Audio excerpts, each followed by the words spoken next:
It's time for Market Explainer, your number one business news podcast.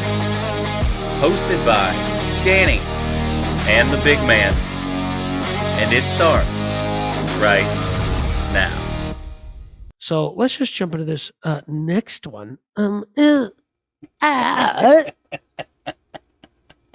So Snap acquired a brain. So Snap has I'm going to just read the title of the article, then I'm going to explain what my problem is with it. Snap has acquired a brain-computer interface startup in France called, what is this thing called? NextMind. Yeah. NextMind singular. Okay, I'm sorry. NextMind. Out of Paris. Yeah, so that's my first problem. It's French. The French are not known for anything other than like wine, creamy sauces. Oh, I agree with you. Fuck the French, but go ahead. Okay, God bless America. We're on the right track. Okay. So this is not a place where you go to buy tech. So I think they have 20 employees, but also the technology that Snap has purchased interfaces your brain with a computer. Now here's my problem with it. Don't do that. Okay. Wait a minute, you're the one that always says that you're always nice to the manual checkout, the automated checkout person, computer at Walmart, because Correct. You know when they come, you want to be on their good side. So Yes. this is everybody. This is going to sound kind of familiar. We all have heard of Elon Musk's brain chip with the monkeys and controlling things on the computer, and and he's trying to actually get the FDA to allow him to start human trials on that. By the way, which is. Woohoo! So go ahead and sign up for that. But look, Snap is buying this company, which Snap doesn't even really believe in, because if you read all the way to the bottom of a couple of these articles, their last statement is the company's not committed to this particular approach, but they're looking at it as a long-term bet, research. Right. But so here's the deal. Snap, which if you've never heard of, is essentially attempting to come in, and this is where Danny... Again, I love the man that's sitting across from me on this side, okay? But his understanding of certain things drives me insane sometimes, because the name of the story he put on here, Snap jumps into the Metaverse. There's a difference between augmented reality and the Metaverse. So this lives in the augmented reality bucket, not the Metaverse bucket. So, hold on. Let me just explain something. I write flashy headlines. That does not display or fully encompass my understanding of a subject. I understand the difference between augmented reality and virtual reality, the metaverse. I get all of it, right? I'm writing a headline. It's a lie. I know it's a lie. So there's that. I get it. But here's Snap as a company creates and wants to create in the future augmented reality glasses, which the most popular was back 8 years ago, 2014 I think, was the Google glasses, when they first came out. You remember Google glasses, and they looked horrible. They were very nerdy. Stupid. They never worked properly, because here's the deal: if you put a computer in glasses that you're going to wear around town so that you can actually see, so not like an Oculus that you're blocked off from the world, but you can see the real world, but they can add things too, like, hey, you're going to take a right coming up, all the things that you do on your phone, but right through your eyes. The problem comes in is, how do you then control that? Because there's no wheel for you to, like we used to do we still do on a mouse. There's I can't flip up and down using my fingers on my eyeballs here, right? So how do they control it? And the answer to that is nobody yet has a clue, right? Right. And so here's what's even fascinating to me is Snap, which is Snap Inc., which is owned by, it's just Snapchat, right? It's basically Snapchat. Mm-hmm. Snapchat was offered, $1 billion some dollars by Zuck to get acquired a bunch of years ago, and they turned it down. It's one of those things that I see in my Instagram feed, which is like, business investor hustle, whatever the handle is, always something stupid with its logo that you downloaded off of Fiverr. Mm-hmm. It's like, now they're worth all this money. Hey, guy, I know a couple of young people that use Snapchat, but they're mostly like the younger than Gen Z, and Gen Z, I guess I don't know how young they are, but teenagers. Mm-hmm. They use TikTok. They don't really use Snapchat that much. Right. So we have in this situation what I believe is a stock price that's inflated, which is capitalizing a company that doesn't really have a product that they feel has a bright future. I don't think they feel like they don't even have a product. They don't even have a real product, right? Agreed. This is a computer that attaches to the back of your head with a strap.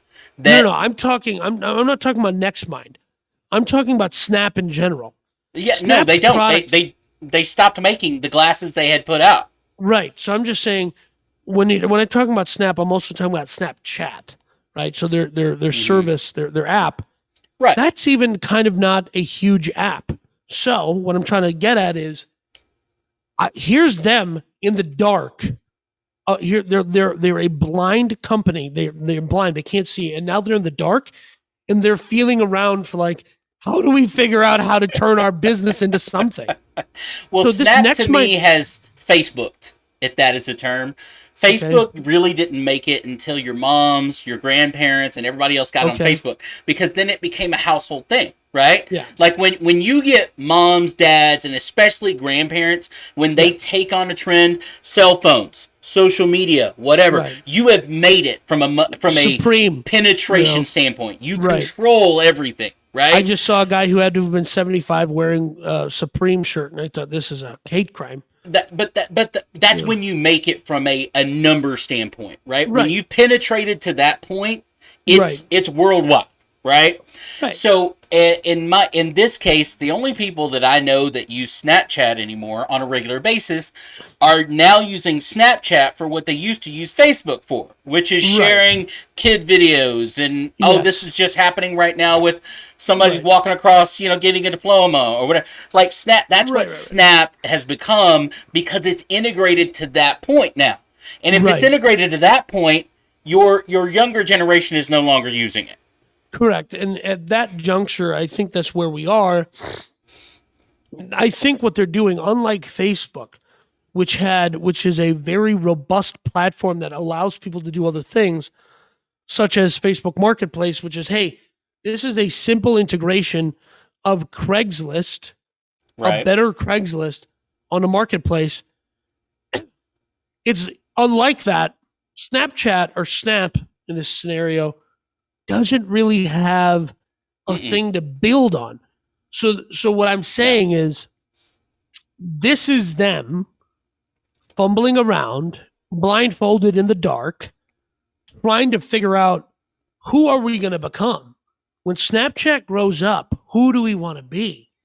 And this to me is they're tossing a dart at the broadside of a barn and hoping they hit something.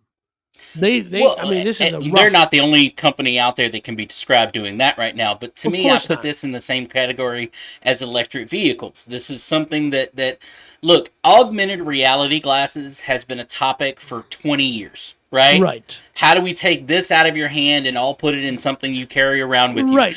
How is it? Facebook, how can they take the inside of Iron Man's mask and turn it into a real thing where you can look and, it's a nice idea, but guess what? It's going to be immediately ruined by marketers running ads.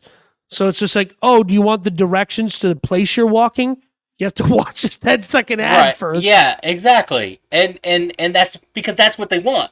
They want your eyeballs to be on average. When you walk down the street, every store that you walk by could pop up an ad into your line of sight saying, come in here, we have, a discount on milkshakes today. Or, that, you whatever would say it is. Milkshakes, wouldn't you? Right? Hey, they bring all the boys to the yard. Look, the point is, they want that control. But again, the technology has not allowed them to get there, which they thought they were going to be there a decade ago. Right? But I just also want to say, when I was a kid, and if I stood too close to the television, an adult would tell me to back up. Now, the technologists are saying, Just put the television on your face and walk around with it like a moron. Right, exactly. Yeah. My boys do it with the Oculus, right? They can watch regular TV in a real TV they have right there, but why? When they can get in the Oculus and it looks like a movie screen, right? Right. And just burn your retinas right off. What do you need those for? But look, they're not the only one doing this either, right? We talked about Elon Musk and his brain chip. Yeah. We talked about Facebook Meta, I guess now, spent $1 billion acquiring Control Labs last year for their armband that is supposedly can tell everything that's going on in your brain through the muscles in your arm and how you contract them and lean and yada yada. Right. So I'm just getting the core point I wanted to make about this was Danny knows the difference between the metaverse and augmented reality. He does. Okay. Secondly, Danny picked this story because he cannot believe that Snapchat or Snap has money to acquire anything. I'm surprised that they have money to acquire. I'm surprised they can order lunch in. Okay. Well, nobody knows how much they paid for it.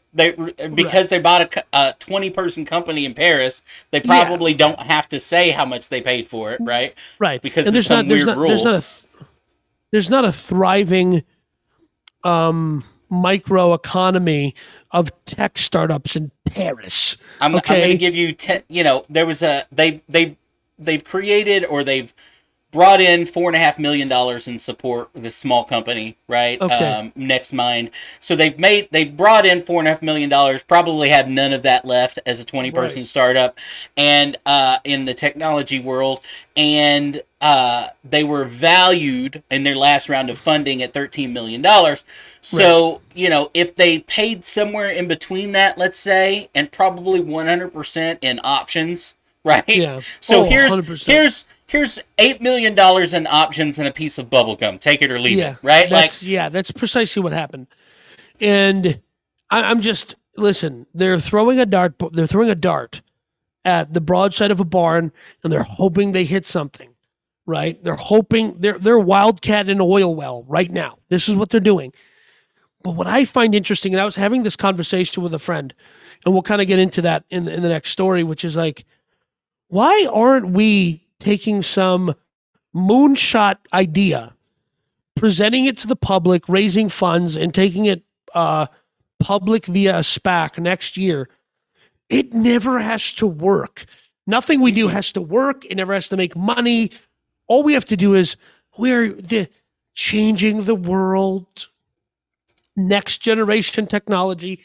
If we throw out enough buzzwords, we can go raise $50 million, take it public for $200 or $300 million, put $25 million in our pockets, and then just go, oopsie daisy.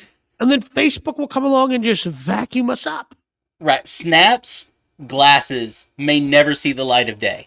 NextMind's way of doing it with this strap and the device they're creating may never function, may never whatever. But people, they'll make money off of it somehow, some way, right, all together in the end. And at the very least, the people involved in it will make money in it, whether the company does or not. Listen, right? This is about a transfer of wealth. They're taking money out of the public's pocket because they're on the public markets, and they're putting it in their pocket. Now, that might sound like someone who's a cynical anti-capitalist saying that because the way that sounds. I'm not. I'm simply saying, isn't that like, why am I being a schmuck? Isn't it magical? Yeah, it's magical. It's magic. It is magical. We're going to jump into another story, but I'm going to tell you something. That our show is sponsored by my marketing agency, Avenue Lucky. Avenue Lucky develops websites and provides other done-for-you marketing services. You can check out avenuelucky.com. And if you go to the in-house projects tab, you will see a bunch of my projects that have been sponsors on the show in the past.